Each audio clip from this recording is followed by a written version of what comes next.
Tu es au courant, c'est pour ça. Un séminaire dans le local qui est démoli là derrière. Et c'est un local qui était équipé d'un PC, donc monsieur prenait juste sa clé USB et c'était parti.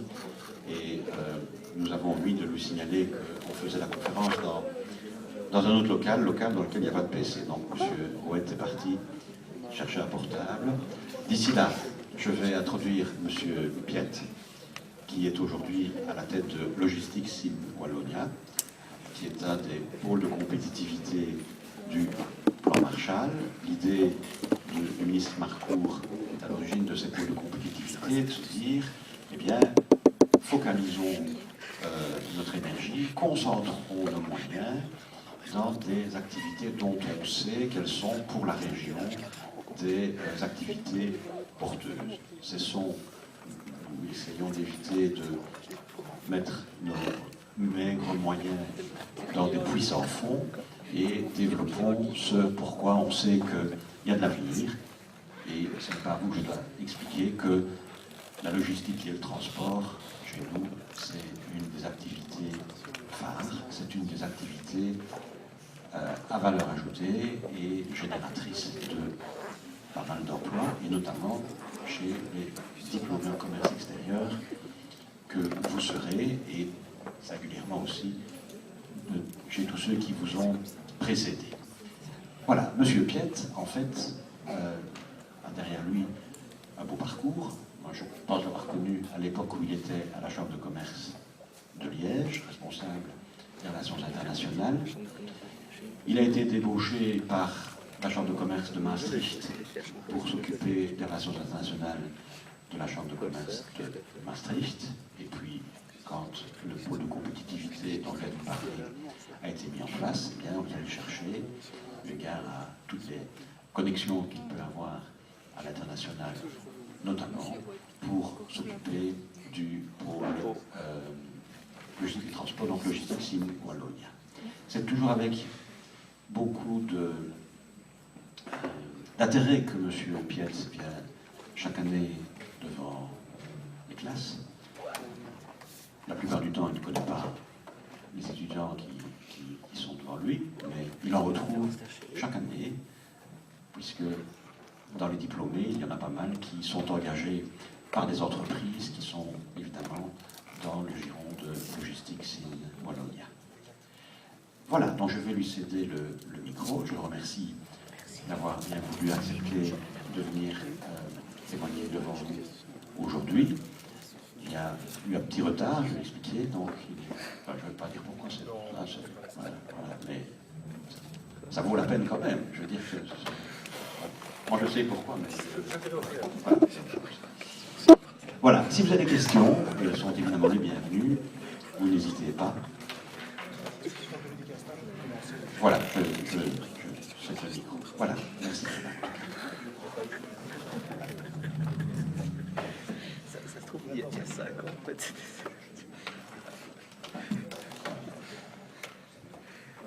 Voilà, alors bonjour à tous. Comme Jean-Marie Damery vient de le dire, c'est à chaque fois un plaisir pour moi de venir rencontrer les étudiants, dans la mesure où je pense que, plus que tout autre, enfin, cette formation aussi a une longue tradition aussi de contact avec les entreprises, mais c'est vraiment crucial, me semble-t-il, dans votre formation aussi, d'avoir des contacts avec des gens de terrain, les professionnels de terrain, qui viennent aussi vous expliquer toute une série d'enjeux qui ont leur importance au niveau de la région. Alors, sur le temps que le truc s'installe, je commence toujours par les mêmes questions. Alors, vous allez voir, c'est le jeu du quiz, pour voir si vous êtes bon. Alors, la première question, c'est celle-ci.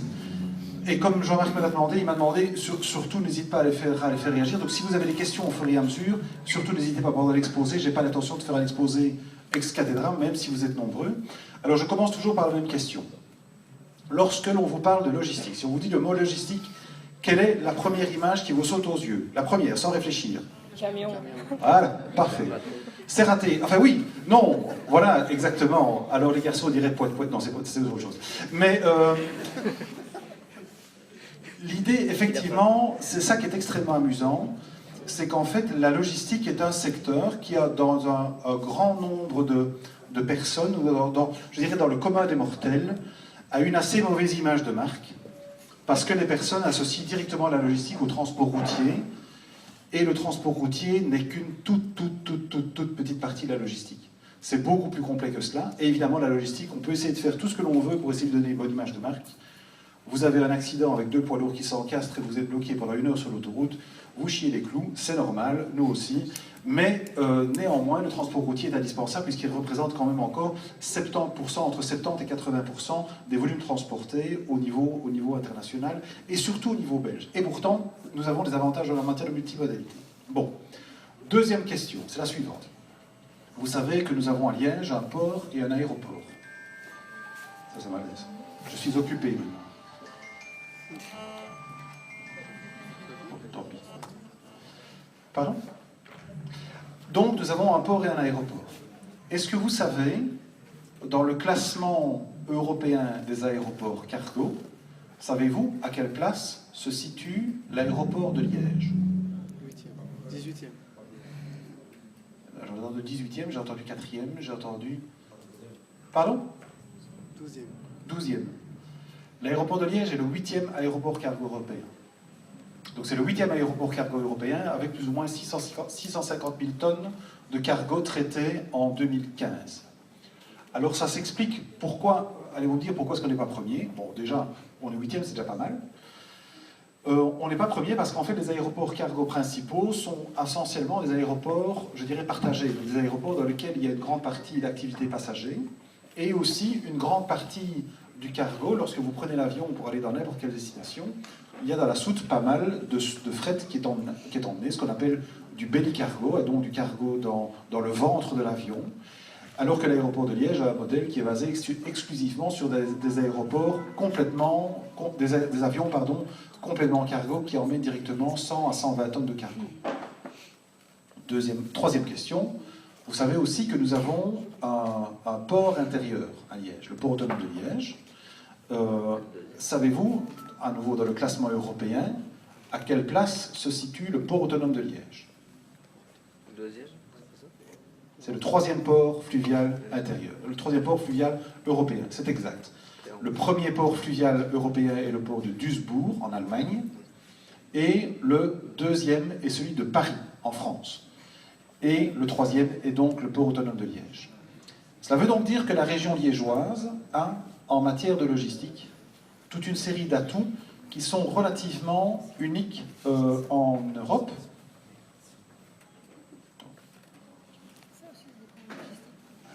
On a un problème de technique. Je vais bientôt avoir la présentation, néanmoins. Donc ça veut dire qu'on a une série d'atouts, et surtout, c'est un truc sur lequel je ne vais pas trop élaborer aujourd'hui, parce que, à la limite, vous allez me dire, oui, monsieur, votre truc, c'est bien gentil, mais il y a des jobs là-dedans. C'est la bonne question. En fait, nous avons lancé, nous, il y a maintenant 4 ans environ, une étude où, en fait, on analyse les offres d'emploi pour des fonctions logistiques dans toute une série d'entreprises, uniquement sur l'espace Wallonie-Bruxelles. Donc il n'y a pas besoin d'aller trop loin, uniquement sur l'espace Wallonie-Bruxelles. Depuis le 1er janvier 2012, nous avons analysé 5000 offres d'emploi. Et il y a des hautes écoles, donc vous suivez un cursus en matière de commerce extérieur, vous savez que des hautes écoles diplôment aussi des bacs en management de la logistique, et les hautes écoles qui diplôment des bacs en management de la logistique diplôment environ 70 étudiants par an. Donc 70 étudiants par an, relatés à 5000 jobs, vous voyez le delta qu'il y a. Cela veut donc dire que c'est un secteur dans lequel il y a des jobs, mais surtout, c'est un secteur dans lequel il y a des jobs qui sont assez diversifiés et qui sont parfois plus intéressants et plus stratégiques que ce que l'on ne pense habituellement, surtout lorsque l'on dit logistique égale camion. Ce que je vais essayer de m'employer à faire, si l'ordinateur me le permet, c'est de vous montrer en quoi la logistique a effectivement changé au cours de ces dernières années. Qu'est-ce que ça veut dire maintenant? Lorsque l'on parle de logistique, ça veut dire quoi? Et par-delà cela aussi, peut-être arriver? Oui, super. Et par-delà cela aussi, vous montrer ensuite en quoi la Wallonie en général et la région de Liège en particulier est une région intéressante pour ce type d'activité.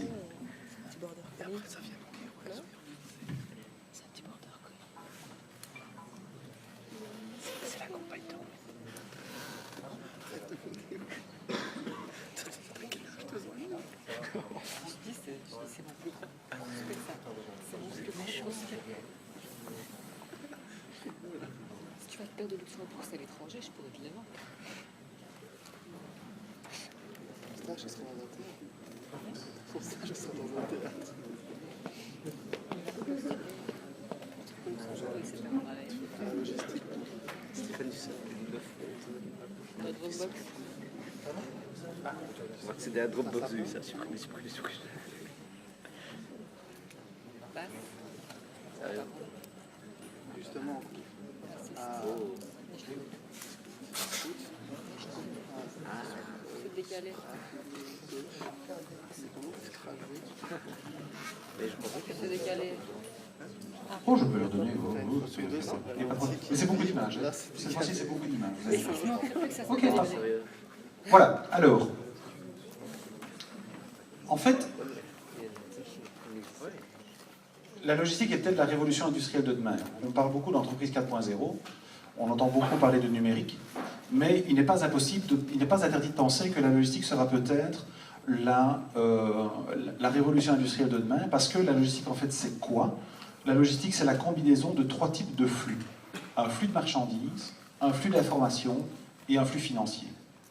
Et l'art de la logistique, en tout cas l'essence même de la logistique, c'est de garder en toutes circonstances la cohérence parfaite de ces 3 flux. Donc c'est s'assurer qu'un opérateur économique expédie et ou reçoive, dans les temps donnés, dans les termes convenus, les biens convenus au prix convenu, et surtout que les transactions financières se déroulent de manière parfaite. En outre, je vais y venir un petit peu plus loin, il y a toute une série d'évolutions technologiques qui sont en cours pour le moment et qui sont en train de complètement bouleverser les paradigmes de la logistique. Alors, souvent, vous n'avez pas connu ça, mais moi j'ai connu ça. Mais avant, c'était comme ça. Hein. On regardait. D'abord, on avait la RTBF, hein, donc là, ça s'appelait à ce moment-là la RTV. Et alors, la famille se réunissait devant la télé pour regarder l'émission du jeudi dimanche soir. Donc, Jean-Marc a connu ça. Hein, donc, et on sirotait son coca en regardant la télé. Et c'était un moment familial. Bon, voilà. Ça, c'était comme ça avant. Ah, il y a eu du jus. Oui, en noir et blanc, évidemment. 1986. On est au premier rang, les gars.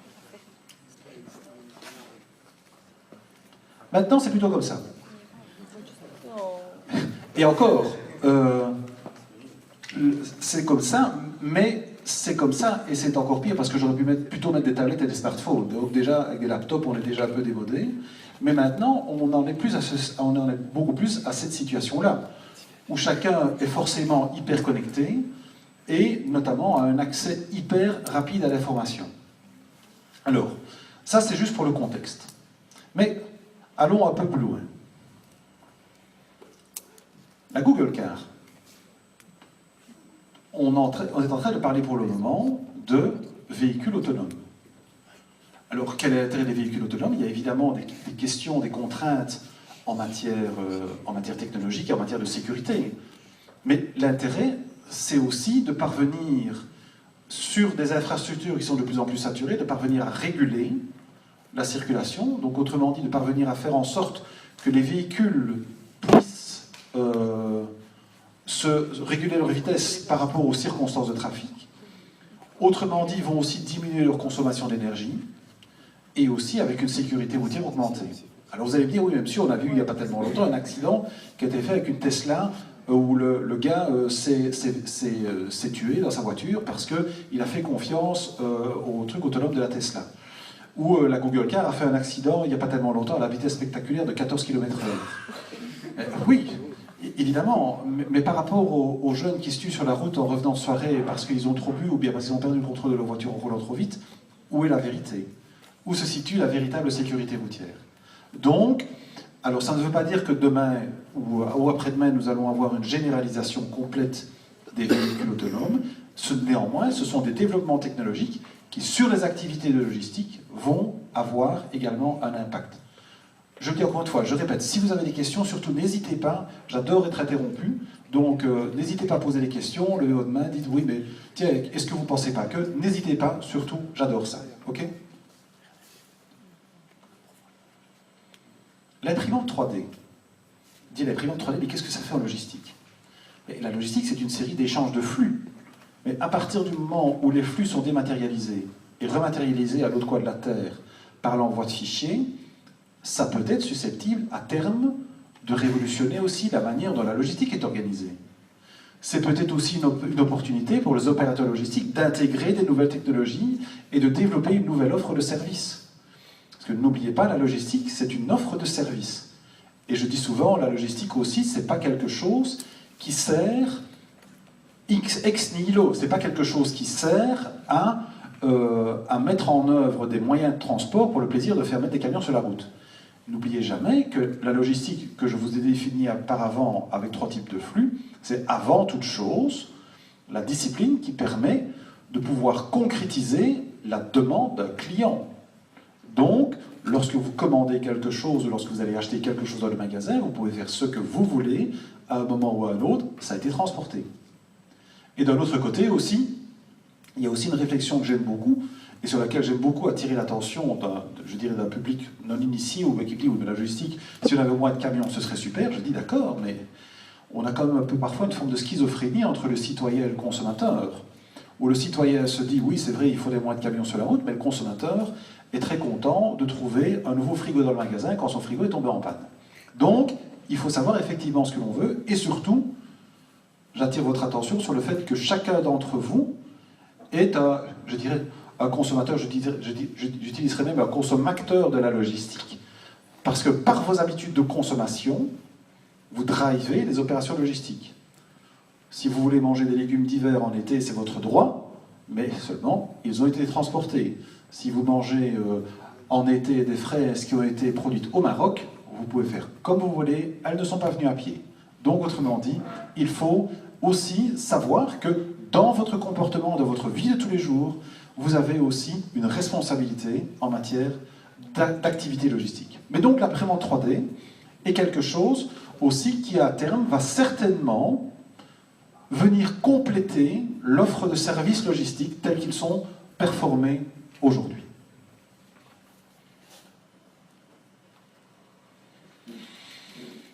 Alors parfois ça va un peu loin. Je ne sais pas si vous reconnaissez le sourire dans la troisième bulle, là, le sourire. C'est le sourire Amazon, hein, donc c'est le symbole d'Amazon. Amazon qui, tout le monde connaît Amazon, le site internet sur lequel on commande. Amazon, ce n'est pas un site de commerce en ligne. Hein. Amazon, c'est une entreprise logistique. Amazon est maintenant en train de mettre en service des avions qui sont badgés Amazon pour pouvoir fournir des services logistiques, bien évidemment pour les services Amazon, mais aussi pour d'autres types d'entreprises. Donc tout le monde connaît FedEx, TNT, DHL, UPS. Je pense que dans les 10 années à venir, nous allons avoir à côté de ces entreprises-là, d'abord des opérateurs chinois que l'on ne connaît pas encore, et qui sont sur le point de revenir sur le marché européen, et je suis bien placé pour le savoir, j'étais en Chine la semaine passée, et lorsque l'on voit les entreprises qui se développent là-bas, c'est assez spectaculaire. Mais Amazon va devenir aussi un opérateur et un intégrateur logistique pour compte de tiers. D'ailleurs, lorsque vous commandez, il y a le fameux système FBA, Forward by Amazon, pour lequel vous pouvez recevoir vos produits. Mais en fait, en quoi ça consiste? Alors, c'est très simple. Vous avez un petit device qui est sur la machine à lessiver. Vous vous rendez compte au moment de mettre le linge dans la machine à lessiver que vous n'avez pas assez de poudre à lessiver. Une petite pression sur le bouton, et le lendemain, devant votre porte, vous avez un paquet de poudre à lessiver, qui vous a été amené par un courrier express. La logistique permet ça maintenant. La technologie le permet. Je ne dis pas si c'est bon ou si c'est pas bien, la question n'est pas là, mais la technologie le permet. Alors, souvent, comme je dis, la logistique avant c'était ça. On a parlé des camions. Donc, évidemment, souvent, on a l'image de ça, mais la logistique, c'est aussi ça. Et c'est aussi ça, c'est quoi ça? C'est le camion autonome qui a été présenté par Mercedes il y a 2 ans au salon de Hanovre, au salon du poids lourd à Hanovre, et vous voyez que le chauffeur ne tient pas le volant. Alors encore une fois, comme je vous avais parlé tout à l'heure, au niveau des véhicules autonomes, ça veut donc dire qu'à terme, on n'en est pas encore une généralisation, parce que en fait, les obstacles ne sont plus à caractère technologique. La technologie est mûre. Ce sont plus des obstacles à caractère législatif et infrastructurel. Mais à terme, il n'est pas interdit de penser que nous aurons des trains de 4-5 camions qui se suivront l'un à l'autre, avec toujours un chauffeur à bord, mais chauffeur qui aussi, pendant que le camion roulera de manière autonome, pourra faire d'autres tâches, notamment soit en pré- ou post-acheminement des commandes, de pouvoir faire une série de tâches administratives, pour pouvoir finaliser et améliorer encore une fois le service délivré au client final. C'est pas impossible de penser que ça va arriver. D'ailleurs, il y avait au début de cette année-ci, dans le premier semestre de cette année-ci, la présidence européenne, la présidence de l'Union européenne est assurée par les Pays-Bas, et les Pays-Bas ont organisé, vous pouvez chercher ça sur YouTube, c'est assez amusant, le European Platooning Challenge. Platooning, c'est ce qu'on appelle le platooning. Le platooning, c'est les camions autonomes qui peuvent rouler en train. Et ils ont organisé le European Platooning Challenge, où des équipes venant de 5 pays européens ont fait venir des convois de poids lourds, des convois de 4-5 poids lourds qui se sont tous rassemblés au port de Rotterdam. Mettez ça dans YouTube, vous allez voir, European Platooning Challenge, c'est assez passionnant. Mais évidemment, lorsque l'on parle de gestion de l'information, ce qui est en passe de devenir la véritable révolution, c'est bien évidemment l'Internet des objets. L'Internet des objets, c'est quoi? C'est la possibilité qui est donnée à toute une série d'objets, à commencer évidemment par vos smartphones, à pouvoir générer de l'information. Et donc, autrement dit, avoir des objets communicants. Des objets qui, en temps réel, peuvent communiquer leur position, mais peuvent aussi communiquer, par exemple, leurs conditions physico-chimiques. Donc, je suis là, je suis à un produit alimentaire, je suis à telle température, je suis en sécurité. J'ai une excursion de température, j'avertis mon donneur d'ordre. Donc, ce dont on a besoin aussi, c'est de personnes qui vont être capables, après, de pouvoir traiter ces données. Alors, c'est des tartes à la crème, hein. On parle beaucoup de big data, vous avez déjà entendu parler de big data.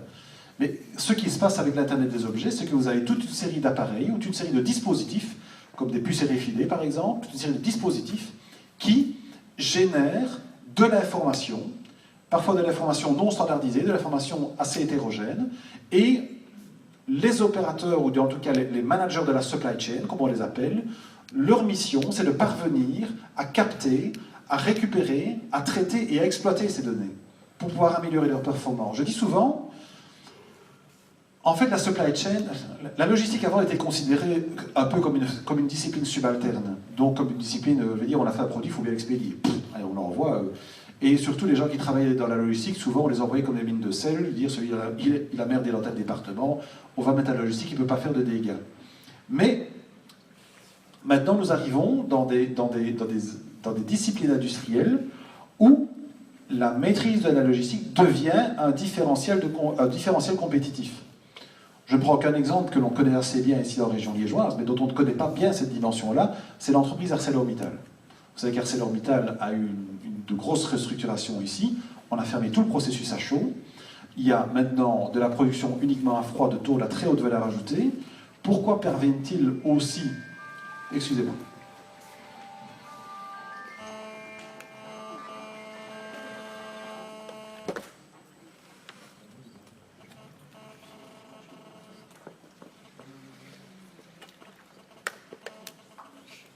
Pourquoi sont-ils parvenus aussi à conserver toute une série de leurs clients?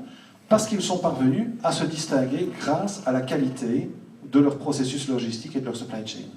Donc, autrement dit, à produit égal, la performance logistique permet aussi de se distinguer par rapport à ses concurrents. C'est quelque chose que l'on voit maintenant de plus en plus dans les entreprises. Alors évidemment, ce qui est...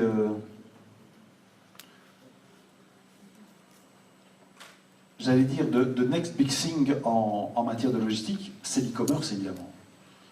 Alors, je vais juste vous donner un chiffre. Je vous ai dit que je revenais de Chine, j'étais en Chine la semaine passée, où nous sommes en train de travailler étroitement avec la WEX pour essayer d'attirer des entreprises chinoises dans le domaine de ce qu'on appelle le cross-border e-commerce et essayer de les amener en Europe. En Chine, se sont échangés en 2015 donc le nombre de paquets express, donc les TNT, FedEx, etc., uniquement sur le marché chinois en 2015 se sont échangés 21 milliards de colis. 21 milliards. Le 11 novembre, c'est le jour des célibataires en Chine. C'est leur Saint-Valentin. Donc ce jour-là, ils s'envoient les cadeaux, etc. Nous sommes allés visiter, ça c'était l'année passée, nous sommes allés visiter une entreprise, une seule entreprise, qui sur le 11 novembre 2014 avait enregistré 100 millions de commandes en un seul jour. Mais 100 millions de commandes, ça veut donc dire 100 millions de commandes de gens qui espèrent obtenir leurs marchandises au bon moment. Je vous laisse donc imaginer le défi logistique que cela représente. Et l'e-commerce est en train de véritablement changer les paradigmes logistiques. Pourquoi? Parce que dans une logistique traditionnelle et une logistique industrielle, qu'est-ce que vous avez? Vous avez un fournisseur qui, par exemple, reprenons l'exemple d'Arcelor. Arcelor produit des tôles à destination des fabricants d'automobiles. Qu'est-ce qu'ils font? Ils produisent des tôles, ils les stockent sur une zone de stockage, souvent sur le terminal de Renory ici.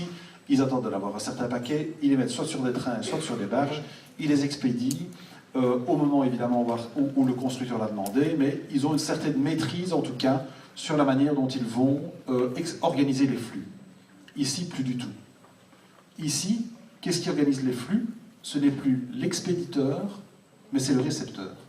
C'est vous qui dites « je veux commander le dernier album de un tel que je veux avoir pour tel jour chez moi ».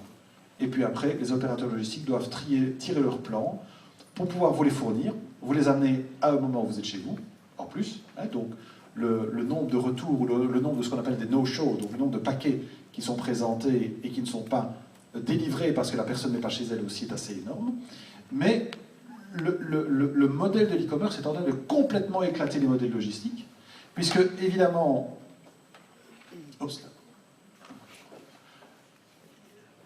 c'est commandé n'importe où, avec toute une série de multitudes de commandes, de multitudes de canaux de commandes, mais aussi toute une série de multitudes de canaux de livraison.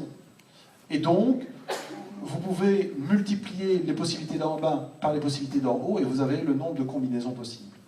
Et donc, cela devient un véritable casse-tête, mais surtout, ça veut dire donc aussi qu'on a besoin de gens qui sont formés, qui sont adaptifs, qui sont réactifs, pour pouvoir organiser ce type de flux. Et alors, ce qui est assez amusant aussi, c'est que ça mène aussi à d'autres développements. Je ne sais pas si vous avez vu ça, ça aussi, tapez ça sur Amazon, sur YouTube, Amazon Prime Air. Franchement, je vous le recommande. C'est un petit film qui dure 1 minute et demie, et vous voyez en fait un petit drone qui vient livrer un paquet sur la terrasse d'une personne. Alors, je vais être tout à fait clair, je ne pense pas que nous aurons demain des milliers de drones au-dessus de nos têtes qui vont livrer des paquets de manière sauvage. Je ne pense pas que ça se passera comme ça. Mais par contre, parce que encore une fois, ce n'est pas de la technologie fonctionne, ce n'est pas le problème. Le problème, c'est plutôt le côté réglementaire. Je ne pense pas que nous soyons prêts à avoir des dizaines de drones au-dessus de nos têtes, parce qu'on se pose toujours la question de savoir est-ce qu'il n'y a pas une caméra en dessous de la drone qui est en train d'essayer de nous filmer, et donc violation de la vie privée. Il y a l'occupation de l'espace aérien. Évidemment, on est ici dans des basses altitudes, mais néanmoins, ça c'est comme des objets volants, ça peut tomber en panne, ça peut tomber. Donc je pense qu'il y a toute une série d'obstacles qui font que ça ne va pas se généraliser. Mais par contre, vous allez aussi, toujours dans YouTube, vous tapez DHL Drone Supply par exemple, DHL, et eux, qu'est-ce qu'ils font? Ils ont des drones pour pouvoir notamment délivrer des zones qui sont difficilement accessibles, et avec des choses urgentes, des médicaments, des produits médicaux, des produits pharmaceutiques, éventuellement des organes que l'on doit amener rapidement pour une opération. Et donc, sur des marchés de niche, on voit de plus en plus la mise en œuvre de drones pour pouvoir atteindre des zones difficilement accessibles. Alors, au-dessus, c'est une boîte aux lettres collective, c'est une boîte aux lettres qui est en fait électronique et connectée. Ça veut donc dire que quand un paquet est dedans, la boîte aux lettres automatiquement envoie un message à la personne qui doit recevoir en disant « Votre colis est arrivé à un tel moment, il y avait un code d'accès ». Plus amusant, c'est l'image de droite. Ça, ce sont des tests qui sont en cours pour le moment, avec DHL.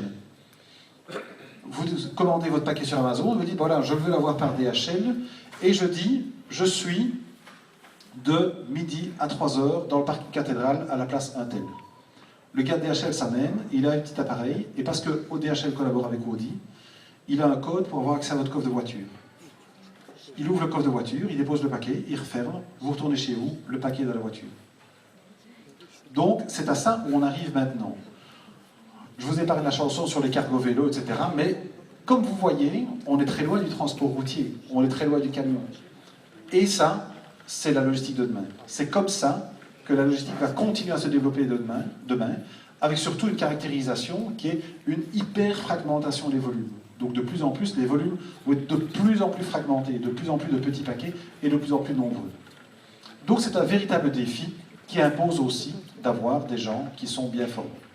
Alors vous allez dire, ok, c'est bien joli votre truc, mais chez nous à Liège, ça veut dire quoi? Mais ça veut dire quoi? Ça veut dire ça. Ça veut dire que nous sommes ici, situés dans une zone que, quand on parle de logistique, on appelle la banane bleue, et la grande tache rouge que vous voyez regroupe 60% du pouvoir d'achat européen. Ça veut donc dire aussi que, pour une entreprise qui veut établir de l'activité logistique avec la possibilité de pouvoir toucher un grand nombre de clients, l'établissement dans cette zone-là est une priorité. Et qu'est-ce que l'on voit? La Belgique et la Wallonie. C'est amusant parce que quand je vais en Chine, évidemment la Wallonie est aussi grande qu'une ville chinoise, mais la Wallonie est en plein milieu dedans. Donc on est particulièrement bien situé. Continuons la réflexion. Vous avez ici une carte d'Europe qui vous montre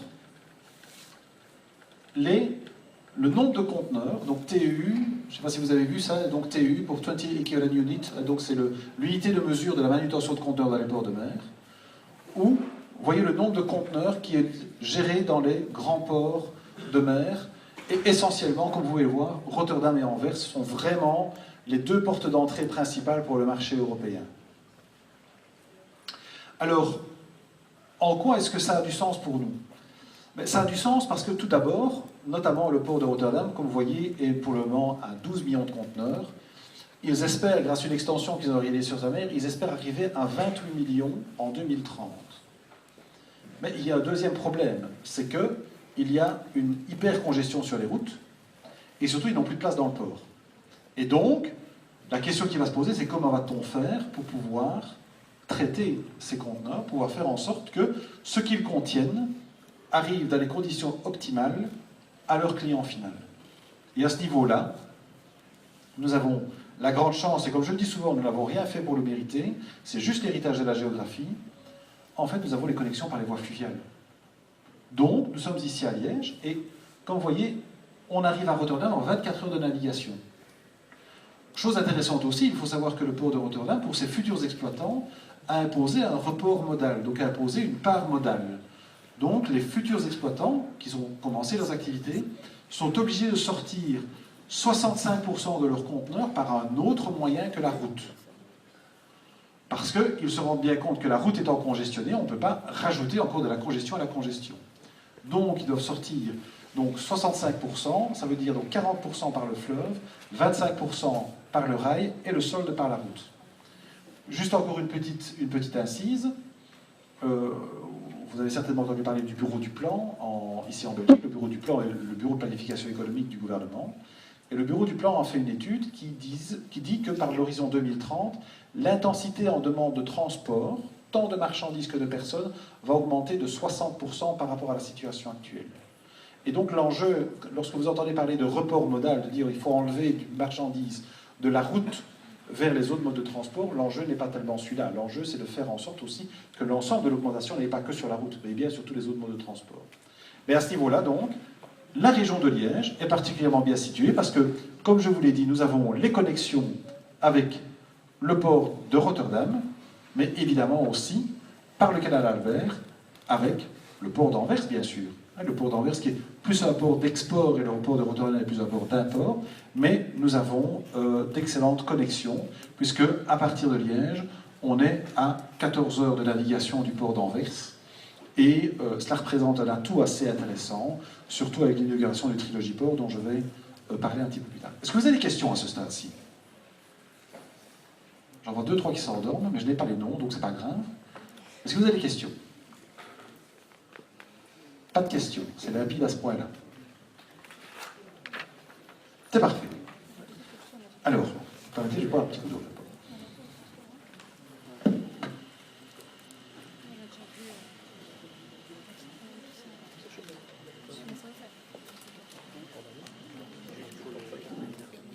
Alors il y a des choses aussi dont on ne se rend pas compte, mais la Wallonie en fait a une caractéristique que je dirais quasiment unique. Et quelle est-elle? C'est le fait que, sur un territoire somme toute relativement restreint, la Wallonie, par en part, c'est quand même jamais 250 km, nous avons les 4 modes de transport qui sont présents. La route, le fleuve, le rail et l'aérien. J'ajouterais même un 5e mode de transport, parce que celui-là est invisible, c'est les transports par pipeline, par tuyau. Il faut savoir que Feluy, dans le Hainaut, est une des plus grandes concentrations en Europe de transport par canalisation. Je pourrais ajouter un 6e mode de transport en parlant de Carex, je vais y venir par contre un tout petit peu plus tard. Mais la Wallonie est une région qui est réellement quadrimodale, et surtout la caractéristique à Liège d'avoir sur un espace extrêmement restreint les différents modes de transport qui sont présents à proximité l'un de l'autre. Et cela est assez unique. Alors unique pourquoi? Ce n'est pas pour la beauté d'avoir des infrastructures. Les infrastructures, fondamentalement, on s'en fout. L'important n'est pas ça. L'important, c'est que les infrastructures sont des outils. Ce sont des moyens qui permettent alors aux prestataires logistiques de pouvoir, ou aux prestataires économiques de pouvoir réaliser leurs opérations. Il faut évidemment se mettre dans une optique de service. Qu'est-ce que l'on veut offrir comme service à nos clients, comme service aux entreprises qui vont venir chez nous? Mais cela veut donc dire que si on attire les entreprises chez nous, on leur offre un panel de solutions et surtout des alternatives. On peut se dire, bah, écoutez, on devait transporter tout par le fluvial, mais il y a une écluse qui est en panne, etc. Oups, on peut se reporter sur le ferroviaire ou on peut se reporter sur le camion. Et donc, on a un panel de solutions qui est relativement unique. Alors, nous ne sommes pas la seule région quadrimodale en Europe. Je prendrai le cas de Paris, par exemple. Paris aussi, les 4 modes de transport sont présents, mais pas de manière aussi proche et pas de manière aussi intégrée. Donc cela est c'est assez exceptionnel, et c'est une chose dont on ne se rend pas compte, évidemment, lorsqu'on n'est pas dans le métier. Ça a d'ailleurs amené diverses entreprises, dont certaines que vous connaissez, j'imagine, à venir s'établir en Wallonie. Je ne prendrai qu'un exemple que certains d'entre vous connaissent peut-être, qui est l'entreprise de Skechers, qui est située à Villemort. L'entreprise de Skechers a commencé avec 3 personnes en 2002 sur un entrepôt de 22 000 m², et ils ont maintenant plus de 250 personnes sur 100 000 m² d'entrepôt. C'est une entreprise américaine, et ils ont même envisagé à un moment de quitter parce qu'ils devaient s'étendre, ils n'étaient pas sûrs de pouvoir trouver en Wallonie ce qu'ils voulaient. Ils l'ont trouvé, ils ont pu étendre, et donc ils ont ancré leur activité. Alors évidemment, pourquoi est-ce que c'est important, je trouve, dans la mesure où il ne faut pas se voiler la face. La région, la Wallonie, souffre quand même toujours de 2 handicaps assez graves et assez importants. C'est d'un côté que le taux de chômage reste relativement élevé, et particulièrement dans la région liégeoise, où je pense qu'à mon avis, on doit être au-delà de 15% de taux de chômage, mais aussi un taux de chômage dans lequel nous avons une proportion relativement significative de jeunes peu diplômés. Et c'est aussi un des grands avantages des activités de logistique, c'est que cela permet de pouvoir remettre à l'emploi des personnes avec des profils extrêmement différents. Lorsque nous sommes dans les opérateurs d'entrepôt, on n'a pas besoin d'avoir fait un master. Mais on a besoin aussi de gens qui ont fait un master afin de pouvoir organiser les flux.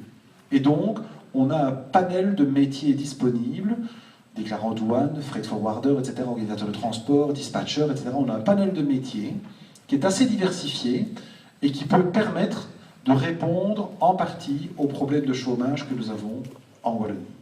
Et dans les études internationales, lorsque l'on voit notamment la disponibilité de main-d'œuvre, la Wallonie est, je dirais quelque part malheureusement, relativement bien située par rapport à ces régions voisines. J'entendais, il n'y a pas plus tard qu'il y a 2 jours d'ici, l'exemple d'une entreprise qui voulait s'établir à Tilburg aux Pays-Bas. Ils voulaient créer un entrepôt avec 500 personnes, et ils ne les trouvaient simplement pas. Ils ne les trouvent pas, parce qu'ils sont à un niveau de chômage qui est relativement moins élevé que le nôtre. Alors, on parle d'e-commerce, il y avait un précurseur de l'e-commerce, PFS Web, que certains d'entre vous connaissent peut-être. PFS Web est un précurseur de l'e-commerce. Ils sont venus ici en Wallonie, à Liège, je pense, en 2005, si je ne me trompe. Et c'est une entreprise qui, déjà à ce moment-là, mais là pour des grands comptes, faisait le service complet du design du site web jusqu'à la livraison finale. Donc ce n'est pas qu'une entreprise de logistique, c'est aussi une entreprise qui développe des sites web, c'est aussi une entreprise qui développait des routines de paiement, qui faisait le service après-vente. Donc c'est un service complet. Et là aussi, ça implique donc des profils qui sont très diversifiés. Alors, est-ce que tout est rose? Non, monsieur, bien sûr que non. Si on essaye de se dire que, de faire une petite analyse SWOT sur la Wallonie, je ne vais pas passer chaque carré en détail, sinon on est encore là-dedans. Ah oui, par contre, là, c'est un peu emmerdante. Bon, alors.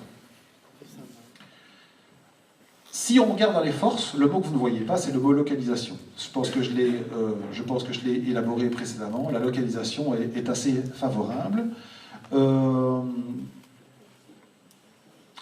Et on a un bon potentiel de développement. Ça veut dire qu'on a encore des terrains disponibles. Par exemple, autour de l'aéroport de Liège, il y a 370 hectares qui, à l'horizon 2030, seront disponibles pour y établir de nouvelles activités.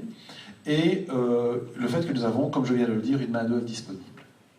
Alors, quelles sont nos principales faiblesses? Vous ne les voyez pas, donc je vais vous lire en tout cas celles qui pour moi me semblent les plus importantes. Le gros problème de la Wallonie, c'est une absence totale d'image de marque. Je veux dire, on n'a pas d'image à l'étranger. Bon, d'abord, la plupart des gens ne savent même pas où est la Wallonie, hein, donc ça c'est tout à fait sûr. Mais malheureusement, l'image que nous avons est globalement assez mauvaise. Jean-Marie Damry vous a dit que j'ai travaillé à la Chambre de commerce de Maastricht pendant 4 ans et demi. C'est exact. Lorsque j'entendais les préjugés, et je dis bien les préjugés, donc autrement dit de gens qui n'étaient plus venus en Wallonie depuis des années, les préjugés d'entreprises néerlandaises par rapport à la Wallonie, on disait c'est sale, c'est dangereux, c'est moche, les gens ne parlent pas les langues, etc. C'était assez effarant. Et alors, surtout les gens qui avaient toujours l'image de la place Saint-Lambert comme étant un gigantesque trou. Même ça, vous ne l'avez pas connu. Mais moi, je l'ai connu. La place Saint-Lambert, ouverte comme un trou béant depuis des années, ça, on a connu, effectivement, en matière d'image de marque. C'est extrêmement mauvais. Par contre, le dernier mot que vous ne voyez pas, qui pour moi est une faiblesse, alors que ça pourrait être une force, ce sont les syndicats. Alors, je m'empresse de préciser, parce que vous avez peut-être des parents qui sont dans les syndicats, ou vous êtes peut-être aussi, vous dites que les syndicats sont importants. Je suis persuadé que les syndicats sont extrêmement importants. Mais le type de syndicalisme que nous avons maintenant en Wallonie est en train de nous desservir de manière extrêmement forte. Parce que cela, pour la proportion d'entreprises dans lesquelles les relations syndicales ne se passent pas bien, ou le type de contestation que nous avons pour le moment par rapport aux mesures du gouvernement, je ne dis pas qu'elle s'est justifiée ou pas. La question n'est pas celle-là. Je ne fais pas un débat politique ici. Je fais un débat de promotion de la région. En matière de promotion de la région, c'est une catastrophe. Donc, et je peux vous garantir que lorsque l'on va en Chine, nos amis néerlandais ne se gênent pas pour dire il ne faut surtout pas aller en Belgique, ils font tous grève, c'est surtout pas, il ne faut pas aller là, il y a pas moyen de travailler comptablement. Donc, on est dans un monde de perception et de communication, et on dit souvent perception is reality. Donc, si on ne parvient pas à travailler sur la perception, sur le fait que nous avons aussi notamment des forces syndicales qui peuvent être une force de proposition et une force de construction, nous avons véritablement un problème. Je t'en prie, Zohar.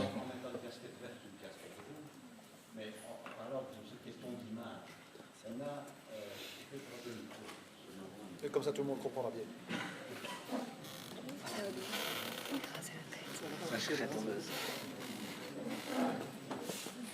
On a souvent des belles occasions de mettre en avant notre région avec des événements sportifs. Et le Tour de France, par exemple, ou Liège-Bastogne-Liège, qui sont des Grand Prix de Formule 1, oui, qui sont des événements à énorme rayonnement. Et donc, quand on voit une arrivée de Liège-Bastogne-Liège, arriver au parc de la Beauvrie en longeant les quais ou arriver dans la Côte d'Anse, il n'y a pas photo. Donc on peut aussi étendre la réflexion par rapport aux politiques qui font tout pour attirer chez eux un événement de renommée très importante, parce que quand on fait l'arrivée dans la Côte d'Anse, il y a tout l'oreca local qui en profite, et pour une élection communale, c'est évidemment important. Et quand on est maire, enfin, quand on est bourgmestre d'une commune qui peut aussi être un gros sponsor parce que est à la tête d'une des plus grosses intercommunales, enfin je ne sais pas tout le débat. Voilà, le Standard de Liège, c'est aussi une pépite en termes d'image à l'échelle internationale, mais quand les gens se déplacent en VIP pour aller voir les matchs, quand on passe par Sclesas, ça ne donne pas non plus une image des plus valorisantes qui soit. Donc au-delà des politiques de communication, est-ce qu'il n'y aurait pas aussi de gros efforts à faire pour rendre à la ville son lustre? Madame Meren est venue il y a 2 semaines, je pense, et on a brièvement évoqué la question de Maastricht, qui, il y a 30 ans, n'était pas la même qu'elle l'est aujourd'hui, en termes notamment d'habitat. Rue Gérardry à Liège, qui est habité là au-dessus. Mais à Maastricht, le centre commercial, au-dessus, je pense qu'il y a bien souvent des appartements, il y a une politique de la ville très, très coercitive pour dire ou bien on fait du logement là au-dessus, ou bien vous allez boxer au niveau des taxes communales. Et voilà. Donc, j'aurais voulu que tu t'étendes un peu sur aussi l'image elle-même de la ville. Bon, positif, il y a cette exposition de peinture là, Cannes-Saint-Clair, donc ça donne une image à Paris de Liège, mais voilà. Bon, alors là, tu parles plus aux citoyens que... Oui, tout à fait. Alors, encore une fois, je crois que le portrait doit être nuancé. Et je ne veux pas absolument faire du politiquement correct, mais je crois que le portrait doit être nuancé. Liège a le gros problème d'image de marque, ça c'est tout à fait clair. Cela étant, il faut être de bon compte et constater qu'au cours de ces dernières années, il y a eu des investissements massifs à Liège, dans toute une série, notamment d'infrastructures à caractère culturel, qui améliorent de manière évidemment spectaculaire l'image de la ville. Je pense que la plus emblématique, évidemment, c'est l'inauguration du musée Bovry, comme tu en as parlé, avec la passerelle qui relie le parc à la gare des Guillemins. La gare des Guillemins, on est dans l'exemple. On voit ici la Tour des Finances. Vous voyez la Tour des Finances qui est là. C'est extraordinaire de voir à quel point, vous vous rendez pas compte à quel point cette Tour des Finances a causé toute une série de contestations. De dire, mais qu'est-ce qu'on va faire un building de cette hauteur-là dans une ville comme Liège? Et lorsque vous descendez de l'autoroute, je suis désolé, mais on descend et on se dit, waouh, ça a quand même de la gueule. Donc, la rénovation des quais le long de la Meuse, par exemple. Ça aussi, avant c'était une autoroute, c'était horrible. Mais par contre, et là je te rejoins tout à fait, Jean-Marc, je pense que la différence fondamentale, c'est que si tu prends l'exemple de Maastricht, qui était fait un bon exemple, d'abord ils sont parvenus à capitaliser évidemment sur quelque chose qui est évidemment le traité de Maastricht. Souvenez-vous du traité de Maastricht, qui était le traité, je veux dire, le dernier grand traité d'unification de l'Union européenne. Avant le traité de Maastricht, il n'y avait pas une seule chaîne hôtelière qui était dans la ville.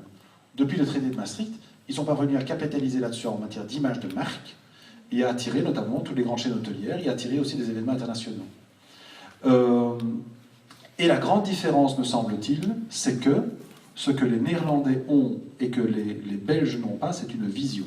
C'est une vision et une volonté, en disant nous voulons ce genre d'investissement, nous ne voulons pas ce genre d'investissement.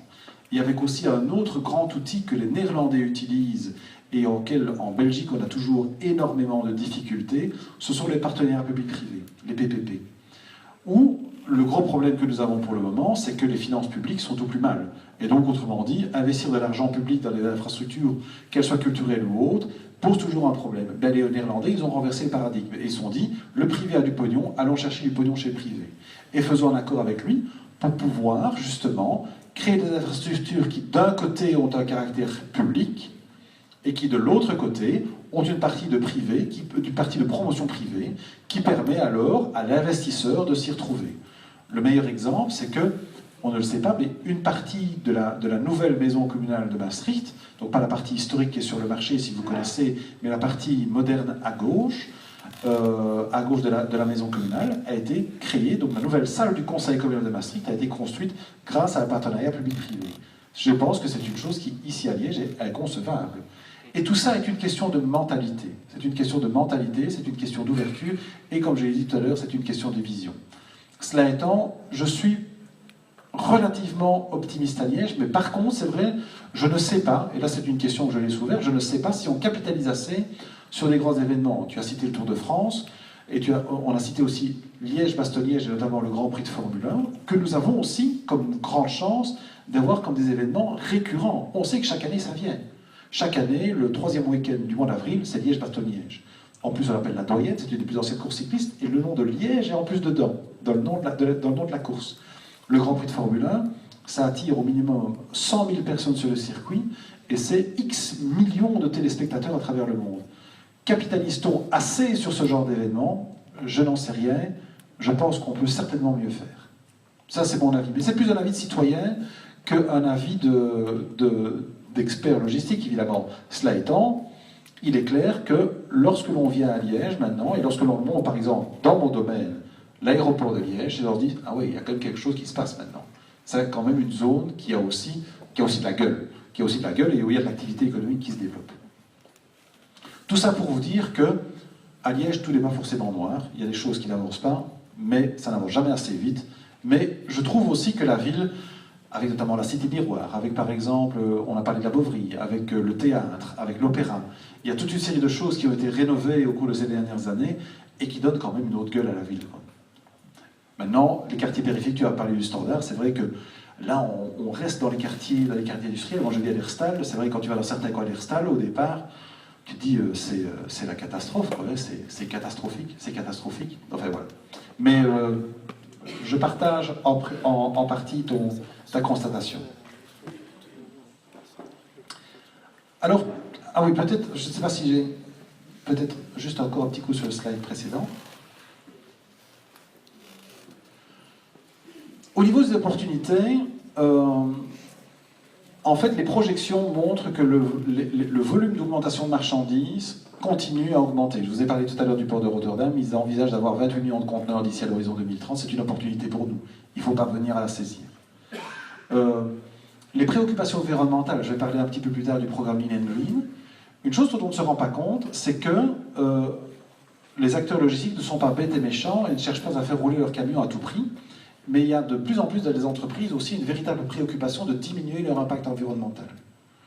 Pour le moment, le seul problème, c'est que pour faire rouler un camion ou pour faire rouler un train, on n'a jamais rien trouvé de mieux que le pétrole. Donc autrement dit, en matière de carburant alternatif, cela prend du temps. On parle de plus en plus du GNL, le gaz naturel liquéfié, pour pouvoir faire avancer les camions, mais cela prend du temps, et surtout le coût d'acquisition reste encore un peu supérieur par rapport à un camion classique. Mais donc, il y a une véritable préoccupation dans les entreprises de pouvoir diminuer leur impact environnemental. Ça veut donc dire aussi d'organiser leur logistique de manière plus intelligente, plus smart, je dirais, plus intelligente et plus économe en ressources. Alors, d'autres opportunités telles que Seine-Nord, vous ne connaissez certainement pas, mais c'est un nouveau canal qui va être créé en France, un canal de 100 km entre Cambrai et Compiègne, et qui va permettre de faire la liaison entre le bassin de la Seine et le bassin de l'Escaut. Alors pourquoi ça a son importance? Parce que cette liaison-là va permettre de pouvoir toucher par les voies fluviales la région parisienne. Et la région parisienne est une région évidemment économiquement très importante, puisque c'est plus de 10 millions d'habitants. Rien que la région parisienne, c'est la population de la Belgique, mais notamment très gourmande en matière de matériaux de construction.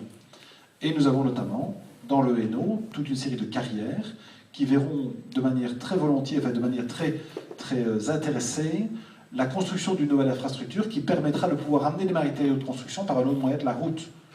Et aussi avec des marchandises encombrantes, pondéreuses, et qui trouveront plus facilement leur place sur les voies fluviales que sur la route. Par contre, quelles sont les menaces?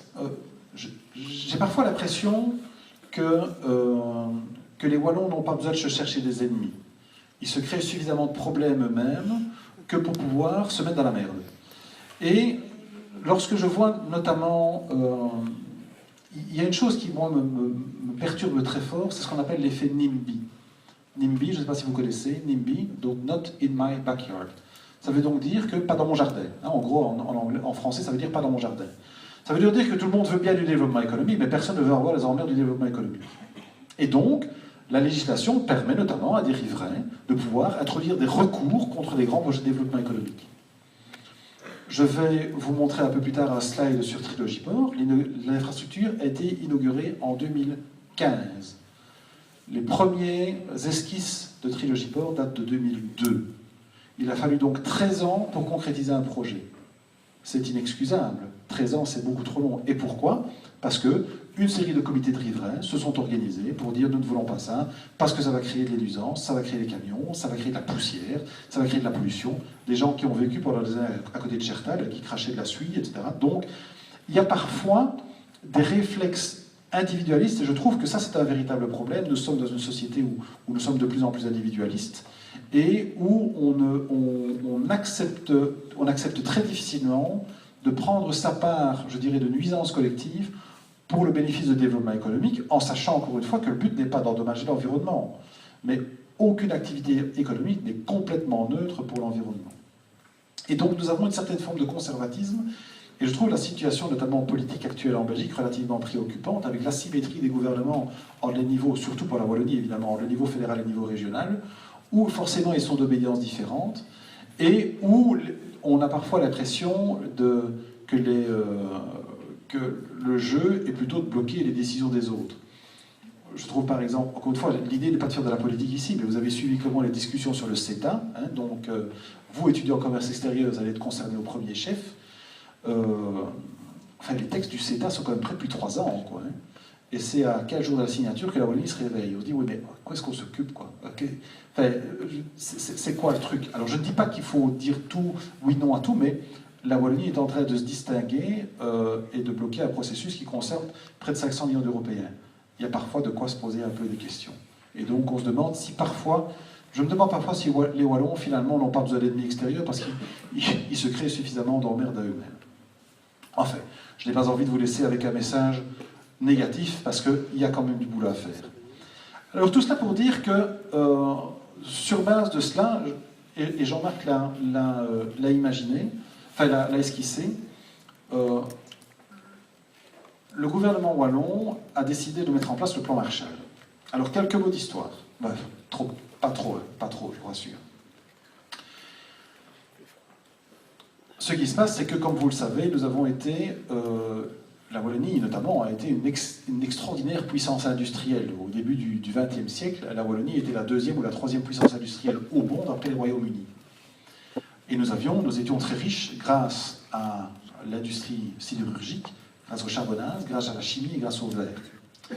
Et depuis le début des années 70, vous êtes évidemment beaucoup trop jeune que pour vous en souvenir, mais 1973, premier choc pétrolier, toute l'économie occidentale s'est prise une grosse claque dans la gueule, et ce qui s'est avéré être au départ une crise conjoncturelle s'est transformé en une crise structurelle. J'ajoute à cela le début de la mondialisation.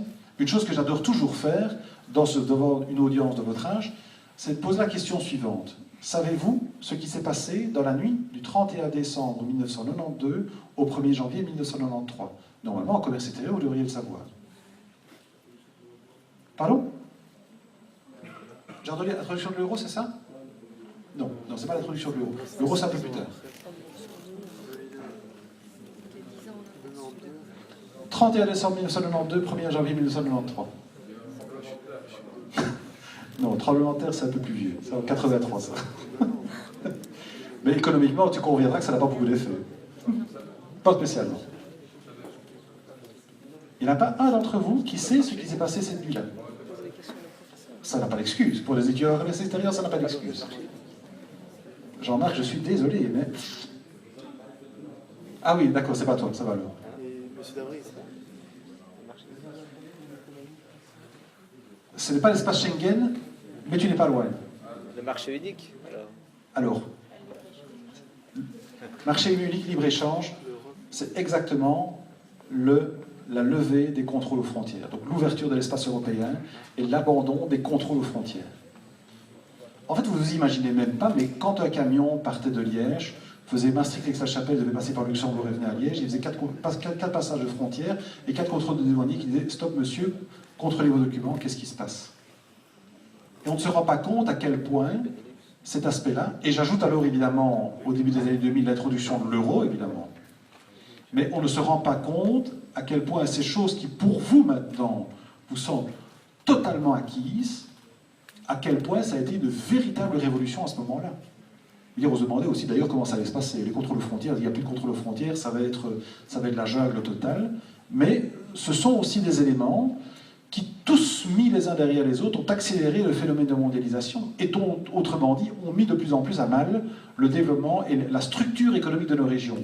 Et la structure économique de notre région était basée sur l'industrie lourde, occupant de grands nombres d'employés dans des grandes entreprises, je dirais avec des syndicats parfois très puissants, enfin ça c'est un détail, mais c'était une structure économique qui est complètement différente.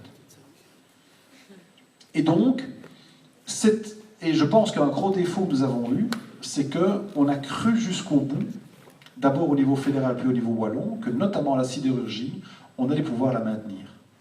Or, il n'y a rien à faire. En matière économique, ça ne tient plus la route. Et donc, on a tardé à mettre en place des plans de restructuration de l'économie.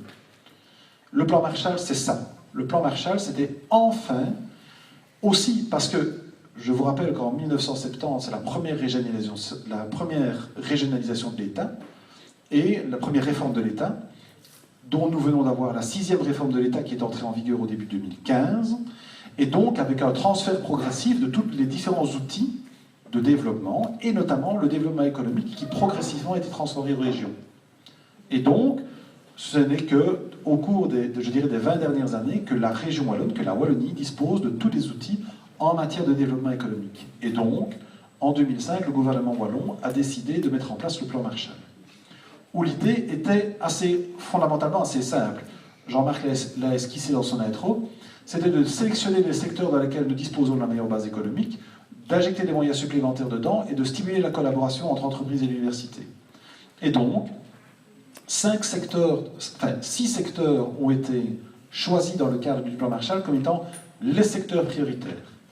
L'agroalimentaire, les biotechnologies, le génie mécanique, l'aéronautique, la chimie verte et la construction durable, et le transport et la logistique. Et donc, dans ces 6 secteurs ont été créés les pôles de compétitivité. Et donc, les pôles de compétitivité, ce sont au départ des associations, mais ce sont surtout des réseaux d'entreprises ou des réseaux d'acteurs, aussi tels que les universités et les hautes écoles. Votre haute école, ici, Elmo, est membre de notre pôle de compétitivité. Parce que nous devons aussi, nous, travailler avec les acteurs de la formation pour faire en sorte que nos entreprises, soit celles qui sont déjà présentes, soit celles qui vont venir, trouvent les gens bien formés pour pouvoir développer leurs activités. Et ces pôles de compétitivité ont une vocation de développement économique essentiellement à travers des projets et à travers des projets d'innovation. Nous sommes donc une association avec des membres, nous avons plus ou moins 320 membres qui sont, comme je vous l'ai dit, des entreprises, des centres de recherche, des universités, des hautes écoles, et on essaie de les faire travailler ensemble sur des projets. Alors, je vais vous donner, pour arriver à la dernière partie de mon exposé, quelques exemples de projets sur lesquels on travaille. Le premier projet dont je vais vous parler s'appelle Biologue Europe.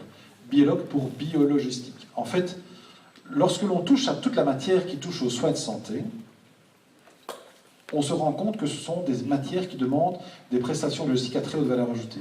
En plus, vous savez qu'on a eu une crise en 2008 qui a été une crise financière assez importante et qui a aussi un énorme impact en matière économique. J'ai l'exemple d'une entreprise que j'ai en tête, une entreprise logistique de la région liégeoise, qui fait de la logistique plus du déplacement de machines, de la logistique industrielle. Entre le mois de septembre 2008 et le mois d'octobre 2008, ces volumes se sont écrasés de 75% en un mois. 75%.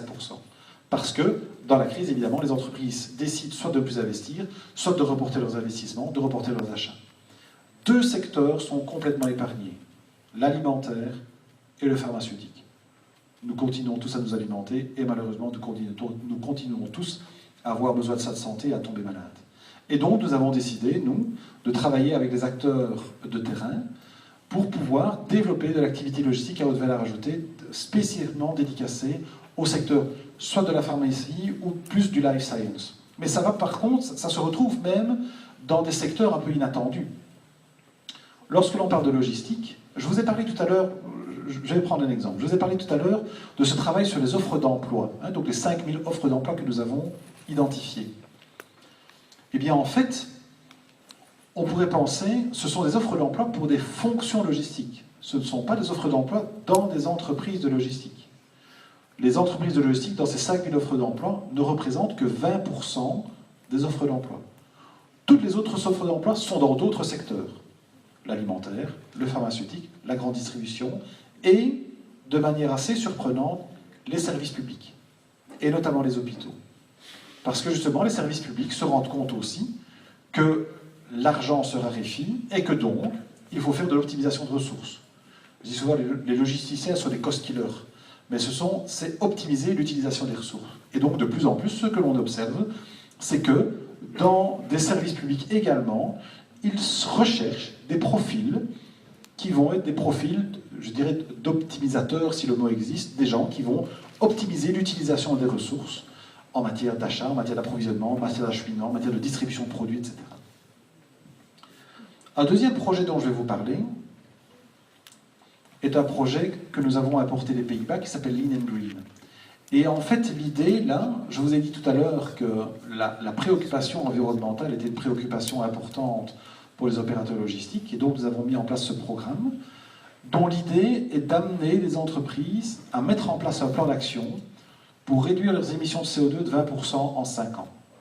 Donc les entreprises déterminent quel est le scope des activités qu'elles veulent prendre, que ce soit les activités purement logistiques et ou les activités de transport, et par la mise en place donc de mesures. Alors les mesures, ça peut être par exemple une vérification plus systématique de la pression des pneus de camion, par exemple.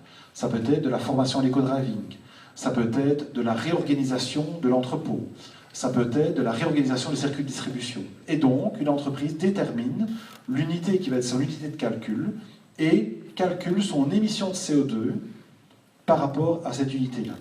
Par exemple, une entreprise qui distribue des cages pour aller distribuer des marchandises alimentaires dans les restaurants ou dans les collectivités a décidé de dire ben, mon unité, ça va être par cage que je transporte, qu'est-ce que j'émets comme CO2. Et donc, on essaye de mettre en place avec un plan d'action, et puis l'entreprise détermine ses mesures, les met en œuvre, et au bout de 5 ans, on vérifie si oui ou non il y a des réductions réelles des émissions de CO2. Alors, on en a beaucoup parlé. Trilogiport. Alors, pourquoi est-ce que Trilogiport est unique? Je vous ai parlé tout à l'heure de l'augmentation, notamment des volumes dans les grands ports de mer. On ne trouve quasiment plus, nulle part, en Europe, je dis bien en Europe, un terrain d'un seul tenant de 100 hectares d'un bout, qui est en plus situé en bordure d'une voie d'eau, ici c'est le canal Albert, et qui en plus permet d'aller en connexion avec les 2 grands ports de mer que sont Anvers et Rotterdam. Donc Trilogiport, pour ceux qui le connaissent, c'est à Hermals sous Argenton, donc c'est au-delà de Houpeye, c'est pas loin, c'est avant Visé, donc c'est pas loin de la frontière néerlandaise. La ville que l'on devine à peine sur le dessus de la photo, c'est évidemment la ville de Maastricht. Et le canal Albert, après, se sépare par à gauche vers le port d'Anvers, et puis à droite, rejoint la Meuse par le canal Juliana pour aller vers le port de Rotterdam. Et donc, l'idée ici est de développer un terminal à conteneurs et des zones logistiques qui vont faire de la distribution de marchandises.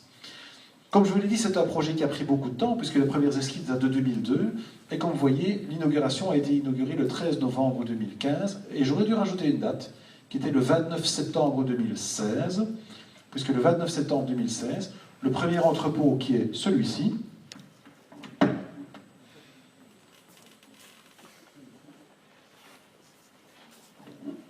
cet entrepôt-là a été inauguré, il est ouvert maintenant, vous pouvez aller voir, et c'est une entreprise, un prestataire logistique français, mais qui distribue, vous connaissez certainement les tongs Havaianas, hein, et donc qui distribue les tongs Havaianas pour le marché nord-européen à partir de Liège. Donc l'espoir, c'est que, d'ailleurs c'est un signal positif, puisque l'infrastructure a été inaugurée en novembre 2015, et moins d'1 an après, le premier bâtiment est opérationnel, et donc nous avons de bons espoirs que d'autres bâtiments vont bientôt arriver. Dernier projet dont je parlerai, c'est le projet Carex. C'est aussi, je vous ai parlé tout à l'heure des différents modes de transport, c'est effectivement ce que l'on pourrait considérer comme le 6e mode de transport. Carex veut dire Cargo Rail Express. Et l'idée, extrêmement simple, est d'utiliser l'infrastructure TGV qui est utilisée pendant la journée pour le transport de personnes, l'utiliser la nuit pour le transport express de marchandises. Et ce projet a pu être mis en œuvre grâce notamment aux connexions que l'aéroport de Liège entretient avec les aéroports de Paris. Et une collaboration s'est mise en œuvre entre 5 aéroports en Europe, Liège, Paris, Londres, Lyon et Amsterdam, où l'idée est à terme, on n'y est pas encore, mais à terme, de développer un service navette entre les différents aéroports, ce qui évite notamment entre ces aéroports de ne pas envoyer des avions. Parce qu'évidemment, un avion, ça coûte cher et ça pollue. Et donc, pour le même colis transporté, ici, ça diminue l'impact environnemental par 35, pas 35%, hein, par 35. Donc, c'est aussi, je vous ai dit tout à l'heure que les prestataires logistiques avaient une véritable préoccupation de diminuer leur empreinte carbone. Et donc, un projet tel que celui-là contribue aussi à améliorer la performance environnementale des chaînes logistiques en Europe. Voilà, je pourrais vous parler encore pendant des heures d'autres projets. J'en resterai là pour le moment, mais évidemment, je suis tout à fait disposé à répondre aux questions que vous pourriez avoir et j'espère que vous ne manquerez pas de poser. Je vous remercie pour votre attention.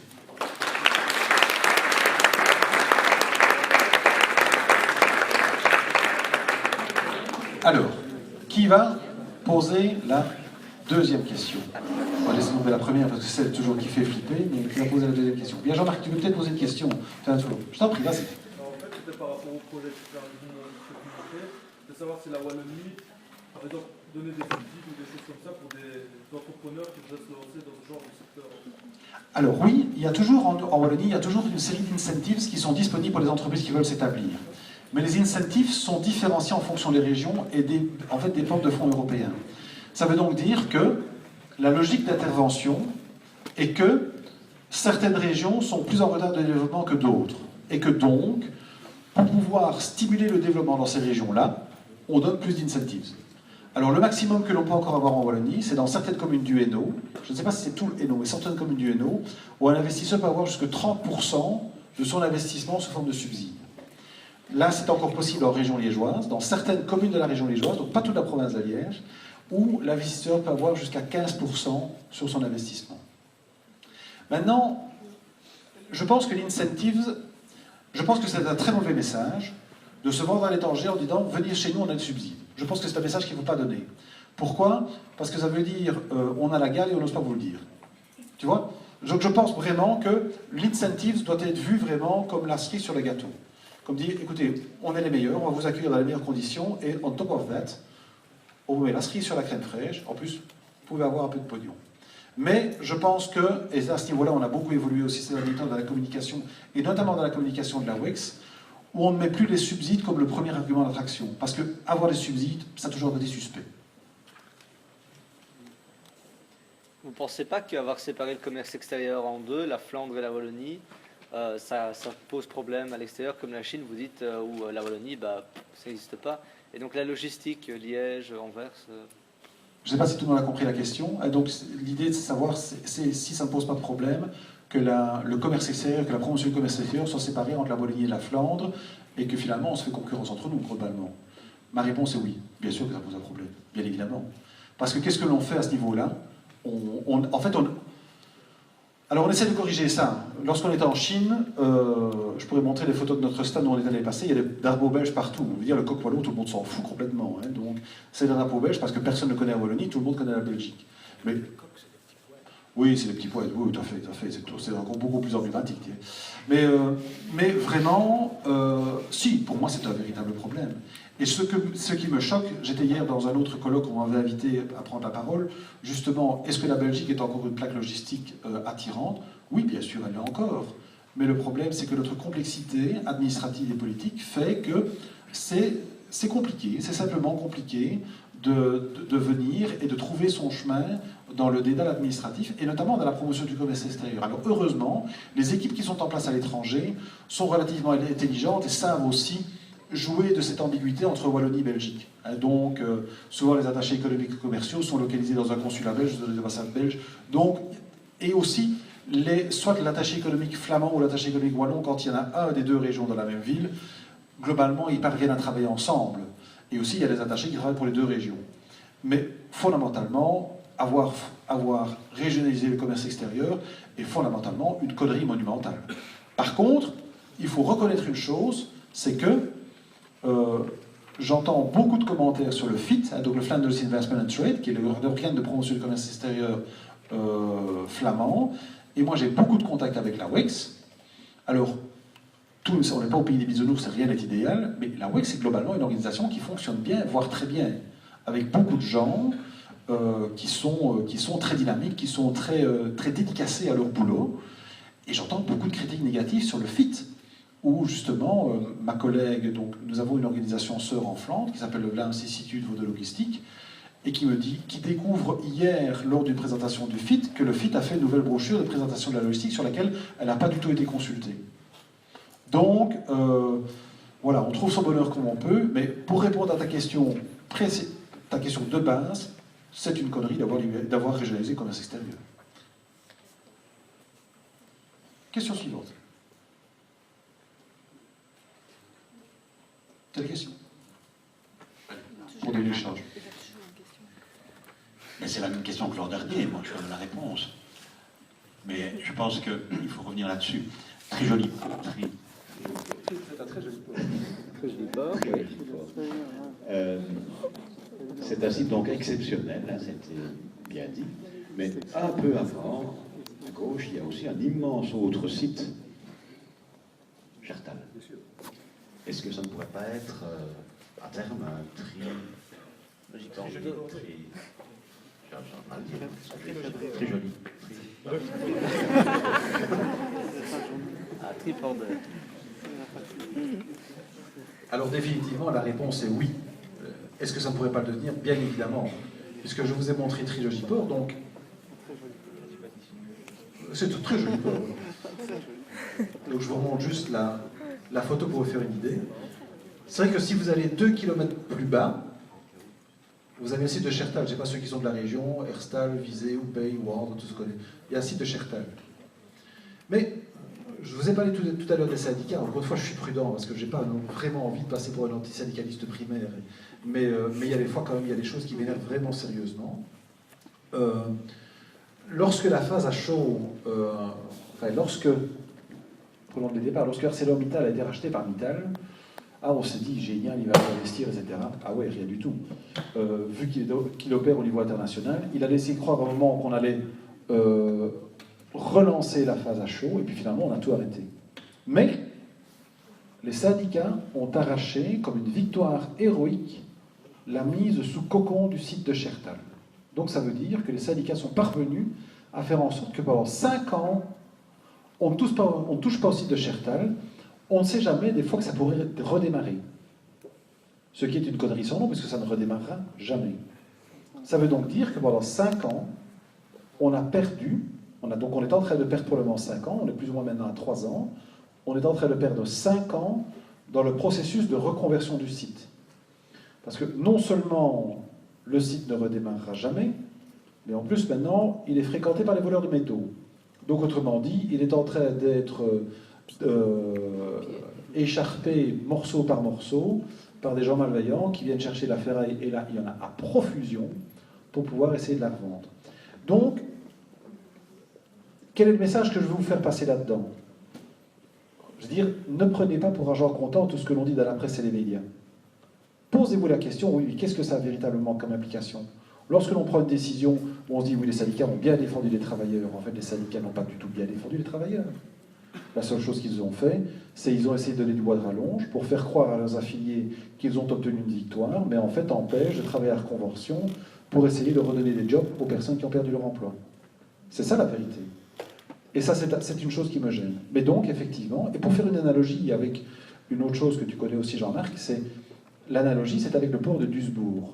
Le port de Duisbourg, qui est le premier port fluvial européen, je vous en ai parlé tout à l'heure, en fait était globalement dans la même situation que Liège, puisque la première zone logistique qui a été aménagée au port de Duisbourg, c'est l'ancienne usine Thyssen, qui était une ancienne sidérurgie. Et ils ont fait ce qu'on appelle, ils ont appelé ça Lokport. Et ils ont fait Lokport 1, et ils ont lancé, il y a 2 mois d'ici, les travaux de Lokport 5. Donc ils ont déjà fait 5 zones de développement de la même nature. Le port de Duisbourg, maintenant, c'est 3 700 000 conteneurs par an. Le port de Duisbourg est un port fluvial, mais se situe dans le top 50 des ports mondiaux en matière de gestion des conteneurs. C'est peut-être d'ailleurs aussi une chose intéressante à dire. Lorsque l'on parle des ports de conteneurs, je vous ai montré tout à l'heure, je peux reprendre la présentation rapidement, je vous ai parlé tout à l'heure donc du port de Rotterdam et du nombre de conteneurs qu'il gère. En fait, attendez, je reprends ça.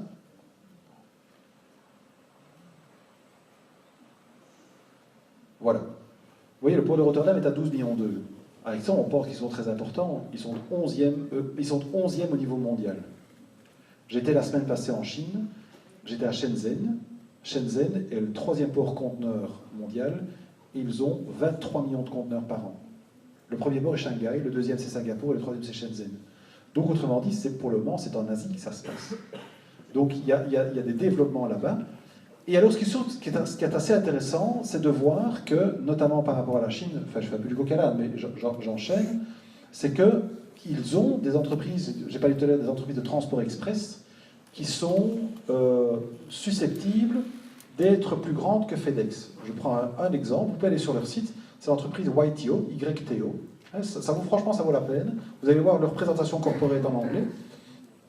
Et ils vont dire, nous avons 4300 points d'enlèvement dans 1300 villes, rien qu'en Chine. Et ces entreprises-là sont maintenant sur le point de se développer à l'international, États-Unis et Europe. Et l'enjeu pour nous, c'est s'ils viennent en Europe, c'est qu'ils viennent ici. Ça amène la question suivante. S'ils viennent ici, est-ce que nous ne contribuons pas quelque part à une forme de cheval de Troie? Et donc, quand on voit par DHL qui est allemand, FedEx américain, et puis autre question, si Charleroi est considéré un peu comme Ryanair Airport, Liège Airport, c'est quand même en grande partie TNT, oui, bon, je fais un peu, entre guillemets, la cape dans le pantalon, hein, faut un peu titiller, comme je dis toujours, les conférenciers, sinon on s'endort, hein, faut un peu provoquer, et donc la reprise de TNT, faut-il s'en inquiéter, faut-il s'en réjouir, ou faut se mitiger? Alors, bon, il y a plusieurs questions dans ce que tu viens de dire. Premièrement, parlons des Chinois. Parce qu'évidemment, la crainte... J'ai fait le même genre de présentation justement devant les syndicats, c'était très amusant. Et puis ils vont me dire, ouais, mais ils vont tous venir avec des Chinois, ça va abaisser les conditions de travail, etc. Je dis d'abord, c'est pas vrai. Enfin, c'est pas vrai. Si, il y aura certainement des Chinois et des expatriés. Mais ils vont d'abord mettre aussi des gens au travail ici, devant respectant les lois du pays où ils sont. Ça, c'est la première chose. La deuxième chose qu'il faut bien se rendre compte, c'est que, qu'on le veuille ou qu'on ne le veuille pas, qu'on les aime ou qu'on ne les aime pas, ils vont venir. De toute façon. Ça c'est clair, ils vont venir. Donc la question qu'il faut se poser, c'est ils vont venir, est-ce qu'on a envie de les avoir chez nous, oui ou non? Ouais, c'est une question extrêmement simple. Pour moi, je veux bien qu'on me dise non, hein. J'ai pas de problème qu'on me dise non. Alors je change de boulot, ça c'est la première chose. Et puis surtout, si on me dit la réponse est non, je me pose quand même un peu des questions dans une région dont le taux de chômage moyen est de 15%. Je me dis, est-ce que c'est vraiment ce que l'on veut? C'est un peu la même réflexion par rapport au CETA. J'ai un peu l'impression que parfois on veut se faire plus catholique que le pape, et quand même c'est franchement gonflant comme attitude. Moi personnellement, ça m'énerve. Donc, je pense qu'on a une chance là extraordinaire de pouvoir jouer une carte de hub intercontinental entre l'Europe et la Chine, dont Liège pourrait être le barycentre. Ça, c'est mon avis. Par rapport à ta deuxième question, alors d'abord, Liège Airport n'est pas exactement TNT Airport. Hein, donc, pour bien quand même recadrer les choses, donc je vous ai tout à l'heure parlé que l'aéroport de Liège, c'est environ 650 000 tonnes de cargo par an, mais TNT représente un tout petit peu plus de 50% de ces 650 000 tonnes. Ça veut donc dire que 50% est fait par d'autres opérateurs. D'autres opérateurs que sont Elan Cargo, Ethiopian, Qatar Airways, Icelandair, etc. La reprise de TNT par FedEx, je dis bien, est à mon avis plutôt une bonne chose. Je m'explique. En fait, FedEx est extrêmement fort aux États-Unis. FedEx, on ne se rend pas compte. FedEx, c'est 600 avions. Ils ont 600 avions. Ils ont un hub à Memphis, donc leur base c'est Memphis, ils ont 12 000 personnes qui travaillent là-dedans. Donc c'est énorme. Mais FedEx est historiquement extrêmement fort sur le marché américain. Donc c'est le leader incontesté au marché américain.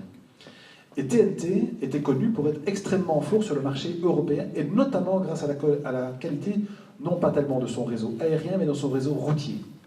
Et donc, lorsque l'on regarde l'imbrication des deux réseaux logistiques, les deux réseaux logistiques sont extrêmement complémentaires. Et donc, TNT, en plus, était historiquement des 4 grands intégrateurs. Les intégrateurs, c'est justement FedEx, UPS, DHL, TNT. TNT était le plus petit des 4. Et depuis que je suis dans la logistique, ça fait maintenant presque 10 ans, j'entends régulièrement que TNT va se faire racheter par un des trois autres. Ça a échoué par UPS il y a 2 ans d'ici, ça a réussi avec FedEx, parce que logistiquement parlant, ça a beaucoup plus de sens. Par ailleurs, il ne faut jamais oublier, FedEx a aussi, je vais dire ça autrement, FedEx a aussi 2 autres bases en Europe. Une base à Paris, à l'aéroport de Charles de Gaulle, et une base à Cologne. Cologne qui n'est pas très très loin d'ici. Mais n'oubliez pas une chose, et ça c'est aussi une chose que l'on oublie, c'est que lorsque TNT est arrivé ici en 1998, ils sont arrivés en 1998 à Liège, ils sont arrivés à Liège en quittant Cologne. Et ils ont quitté Cologne, pourquoi?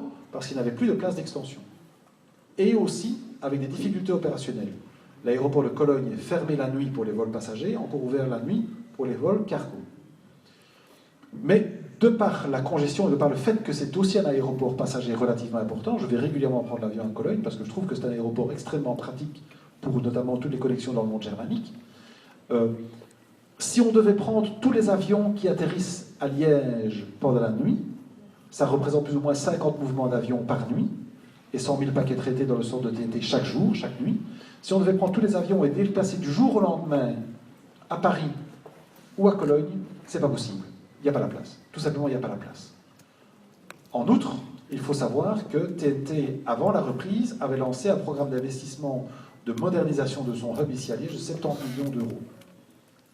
Et donc, vous ajoutez à cela les zones de développement autour de l'aéroport de Liège, qui représentent quand même 370 hectares, ce qui n'est pas rien, et le fait que l'aéroport est ouvert 24 jours sur 24, 7 jours sur 7, et aussi avec tous les services annexes, notamment l'AFSCA pour les contrôles phytosanitaires et la douane.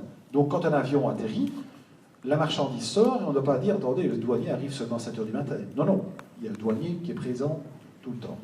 On pourrait parler des douanes, mais c'est un autre débat. Bref, passons.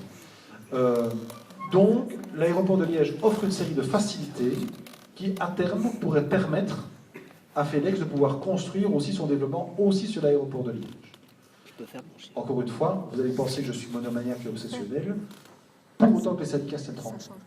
Parce qu'en fait, aussi, le problème, c'est que souvent, on aime bien les actions symboliques, et souvent, l'aéroport de Liège est bloqué, non pas à cause des gens qui travaillent à l'aéroport de Liège, mais à cause des gardiens de prison, à cause des agriculteurs, à cause des chauffeurs de bus, etc. Et là, par contre, on a un problème, et alors là, ça rejette évidemment très fort sur l'image que nous avons. Et, rappelez-vous, perception is reality. La perception que l'on a, parce qu'évidemment, on voit les images à la télé, la perception que l'on a, évidemment, joue un rôle assez important. Je t'écoute, vas-y. Lève-toi peut-être et pose ta question bien fort que tout le monde t'entende, si tu veux bien. Ça c'est fait. Pour reprendre le terme, en fait, vous parlez de syndicats développeurs, syndicats un peu spéciaux en Belgique. Oui. Un gouvernement qui parfois la mutualité, une image de marque qui au final était plus bas, un taux de chômage assez élevé. Bon alors, pourquoi est-ce qu'il n'y a pas un risque que les entrepreneurs nouveaux ou anciens se disent, bon, la Wallonie, on a un bol, on va autre part, on passe par le port de Rotterdam et puis on verse, et qu'est-ce qui se passera et qu'est-ce qu'on va faire alors? C'est vrai, quand tu le dis comme ça sonne très négatif. Mais je pense que finalement, non, parce qu'en fait, au-delà de cela, il y a aussi toute une série d'autres choses. Et veut dire, on trouve aussi en Wallonie des gens qui ont envie de boloter. Notamment, j'ai parlé tout à l'heure de la WEX, lorsque l'on voit, c'est assez rassurant de travailler avec les gens de la WEX, parce qu'il y a des gens qui sont vraiment dédicacés à essayer de développer les choses. En plus, le niveau d'éducation que nous avons est quand même relativement bon, et aussi le niveau de qualité de vie que nous avons est assez intéressant. J'ajoute aussi que, notamment pour les activités logistiques, qui est le secteur qui me concerne, lorsque l'on fait le coût global du coût d'acheminement, finalement, la Wallonie offre une excellente proposition de valeur. Donc, le risque qu'un entrepreneur s'en aille, c'est toujours possible. Caterpillar en est un merveilleux exemple. Mais ça ne concerne pas que la Wallonie. Je rappelle quand même que la Flandre a perdu Opel et Ford. Hein. Donc, le coût de l'emploi chez nous pose un véritable problème. Ça, c'est clair dans l'épure globale budgétaire d'une entreprise, d'un projet d'investissement. Le coût de l'emploi pose un problème. Mais ce sont aussi des choses, lorsqu'on met ça dans un tableau complet avec d'autres types de coûts, et notamment par exemple chez nous, ici en Belgique, le coût du terrain, qui est relativement bon marché par rapport à nos voisins, il y a vraiment moyen de développer des projets intéressants et des projets qui sont assez séduisants. Je prendrai qu'un seul chiffre pour essayer de corroborer mes dires. Entre 2000 et 2014, les investissements étrangers gérés par la WEX, donc des projets d'investissement étrangers gérés par la WEX, ont généré des projets qui ont créé un total de 5000 nouveaux emplois dans des projets à caractère logistique. D'ailleurs, la logistique est le premier contributeur, donc le premier secteur en termes de création d'emplois dans les dossiers d'investissement étrangers. Donc, encore une fois, je peux paraître parfois un peu cynique et un peu carnassier, mais je suis fondamentalement un utopiste et un optimiste. Sinon, je change de métier. Sinon, je ne vais pas me faire chier en Chine pendant une semaine, à aller faire le mariole devant les chiens pour lui dire « venez chez nous, tellement c'est beau ». Donc, je continue à y croire. Et je continue surtout à croire qu'avec notamment l'aéroport de Liège, on a un outil fantastique. Vraiment un outil fantastique. Voilà, je ne sais pas si ça répond à ta question, mais la situation n'est pas noire. Et surtout, c'est un autre message, je sais que des jeunes de votre âge, j'ai une fille qui a plus ou moins votre âge, beaucoup de jeunes se disent, moi j'ai juste une seule envie, c'est de casser de Belgique tellement c'est le bordel. Moi je trouve qu'il y a beaucoup de belles choses à faire, vraiment. Par rapport à la taxe kilométrique qu'on a mis en place en Wallonie, ça ne pose pas de problème au niveau logistique et les gens ne passent pas par le Luxembourg ou tout le bazar. Alors, donc la question est la suivante, c'est est-ce que la taxe kilométrique qui a été introduite en Wallonie ne pose pas un problème et qu'est-ce que les gens ne passent pas par le Luxembourg? Alors, d'abord je corrige, la taxe kilométrique n'a pas été introduite qu'en Wallonie, elle a été introduite en Belgique, hein, donc c'est sur l'ensemble du territoire. Si, bien sûr que ça pose des problèmes, évidemment, parce que ça vient évidemment grever le coût global de la prestation logistique, ça vient ajouter un coût supplémentaire. Alors, il n'y a pas de réponse idéale par rapport à ça. Il faut y voir d'un côté un aspect... c'est difficile de se convaincre qu'il y a de l'aspect positif, mais néanmoins il y en a, puisque à travers cela, les différents gouvernements régionaux ont promis, la main sur le cœur, que cet argent-là allait être investi dans l'amélioration de l'infrastructure. Alors, on parle beaucoup de la qualité de l'infrastructure. Je vous invite quand même à faire un tour de Wallonie. Il y a encore des points noirs, mais il y a encore pas mal d'endroits quand même où les routes ont été quand même fondamentalement améliorées. Mais la difficulté, en tout cas pour les opérateurs logistiques, c'est de pouvoir répercuter le juste coût vers leurs chargeurs. Parce que le problème, c'est qu'évidemment, si je suis une entreprise et que j'ai 50 palettes à faire transporter et que mon transporteur me dit, bah, écoutez, ça va vous coûter autant en plus à la palette, je dis, bah, écoute, tant que tu roules pour moi, d'accord, mais si le camion vient vite, ça c'est pas un problème. Hein.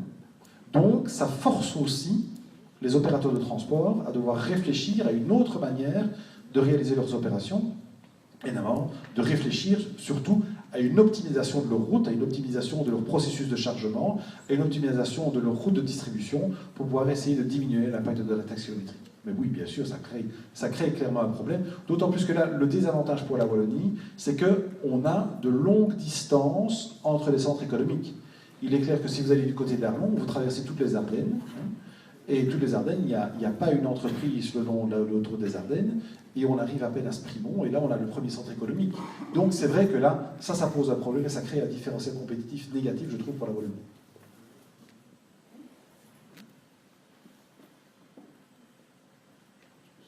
Oui? Tu n'as plus de questions, Jean-Marc? Non? Et voilà, si vous n'avez plus de questions, encore une fois, j'espère en tout cas vous avoir... Oh, professeur Serlaine, non, honnêtement, c'est vraiment un dossier que je ne connais pas. Le rachat par Lufthansa, tu veux dire? Non, honnêtement, ça, je ne suis pas un spécialiste du transport aérien passager, donc je préfère m'abstenir à ce sujet. Voilà, en tout cas, j'espère vous avoir donné une autre vision et que lorsque l'on vous dit la logistique, vous ne penserez plus calmement forcément au premier abord. Et je vous remercie pour votre attention. Merci et bonne chance en tout cas pour la projection des études. C'est bateau, c'est bateau,